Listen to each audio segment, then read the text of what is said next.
Baik, barakallahu fiik. Apakah benar bahwasanya Rasulullah SAW wafat pada hari Senin pagi dan dikuburkan baru pada hari Rabu? Baik.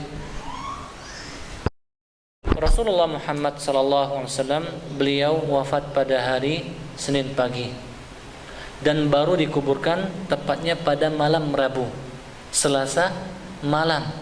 Tetapi kalau hitungan Hijriah itu sudah terhitung hari Rabu, karena hitungan hari dari bulan Hijriah adalah pada waktu terbenamnya matahari. Jadi itu benar. Kok bisa seperti Ustaz? Alasannya adalah karena ada perkara yang dipandang oleh para sahabat yang lebih utama dan lebih prinsip, yang kalau ini ditinggalkan akan membahayakan agama Islam secara umum. Apa itu Ustaz? Orang yang menggantikan Rasulullah sallallahu alaihi wasallam, masalah kekhilafaan. Siapa pengganti setelah Rasulullah sallallahu alaihi wasallam? Inilah yang menyebabkan para sahabat mengakhirkan penguburannya.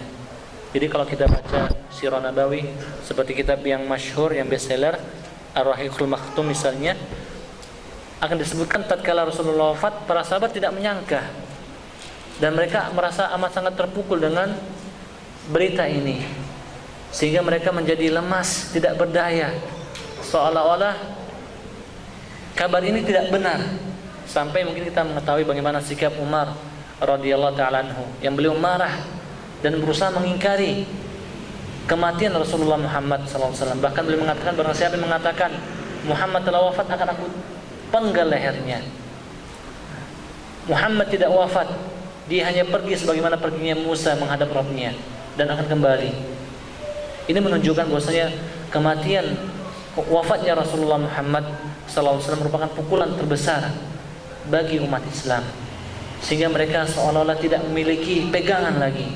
Dan memang seperti itu keadaan kita. Maka kita saksikan perpecahan demi perpecahan yang terjadi di kubu kaum muslimin karena satu sebab, tidak ada Rasulullah Muhammad sallallahu alaihi wasallam.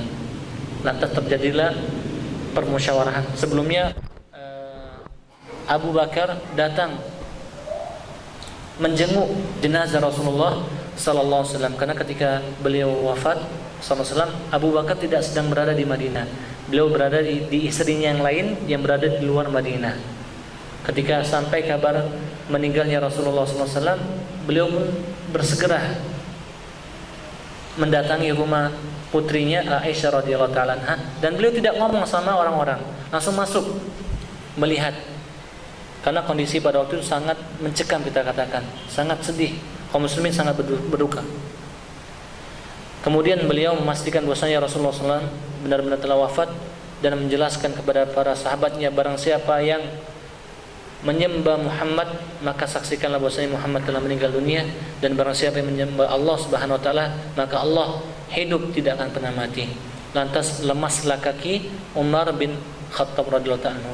Beliau tidak mampu menahan beban kesedihan yang beliau dengarkan dari lisan Abu Bakar As-Siddiq. Kemudian belum lagi mereka sempat menyelenggarakan fardu kifayah untuk Nabi kita yang mulia. Kaum Ansar telah berkumpul di Bani Thaqifah membicarakan siapa pemimpin, siapa pengganti sesudah wafatnya Rasulullah SAW. Kemudian terjadilah perundingan, musyawarah, dan akhirnya keputusan jatuh bahwasanya Abu Bakar As-Siddiq adalah khalifatu Rasulullah sallallahu alaihi wasallam, menggantikan Rasulullah sallallahu alaihi wasallam. Kemudian beliau mulai dimandikan, kalau kami tidak salah pada waktu pagi hari Selasa. Kemudian mulai disolatkan, dan tidak ada yang mengimami para sahabat dalam solatnya. Mereka sholat sendiri-sendiri, mensolati jenazah Rasulullah Muhammad SAW sendiri-sendiri. Tidak ada yang berani menjadi imam dalam sholat jenazah tersebut. Sehingga bayangkan banyaknya sahabat, sehingga lama waktu yang dibutuhkan. Nah, baru beliau dimakamkan pada malam harinya, hari Selasa malam Rabu. Semoga Allah mengumpulkan kita dengan Nabi kita yang mulia Muhammad SAW.